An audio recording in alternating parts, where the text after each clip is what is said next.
ዓለምን በእንባ ያራጨችው ኢትዮጵያዊት ሴት ከ22 ዓመት በፊት ከኢትዮጵያ የተወሰደች ትንሽ ሕፃን ዛሬ ግን እናቷን በእንባ ያስለቀሰች ታላቅ ሴት ሆነለች።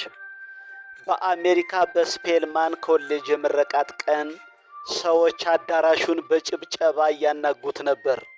ካሜራዎች ይቀርጹ ነበር። ብዙ ሰዎች የታዋቂ ልጅ ምርቃት ለማየት መጥተው ነበር። ግን በዚያ መድረክ ላይ የቆመችው ዛሃራ በዲግሪ ብቻ አልነበረም የተመረቀችው። ፍቅር ሰውን እስከምን ድረስ ሊቀይር እንደሚችል የሚያሳይ ታሪክ ይዛ በሰዎች ድንቅ ፍቅርም ተመርቃ ነበር በአዳራሹ ውስጥ የቆመችው።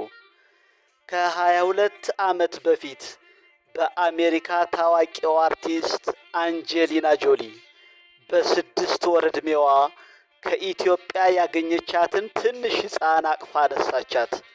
ያቺ ቀን ለዓለም ተራ ዜና ነበር። ለዛሃራ ግን የሕይወት ጅማሮ ነበር። ዛሃራ በምርቃት ቀኗ ስለ እናቷ ስትናገር ብዙ ሰዎች እንባቸውን መቆጣጠር አልቻሉም። በተሰበረ ድምፅ እንዲህ አለች። የዓለም ሚዲያዎች እኔን እንደ ማደጎ ልጅ አዩኝ፣ እናቴ ግን እንደ ስጦታ አየችኝ። አዳራሹ ጸጥ አለ። ከዚያ ቀጠለች። ከማንም በፊት ራሴን እንድወድ ያስተማረችኝ እናቴ ናት። ከየት እንደመጣሁ እንዳልረሳም አድርጋኛለች አለች። ዛሃራ ዛሬ የተመረቀችው በትምህርት ብቻ አይደለም፣ በሰብአዊነት ነው።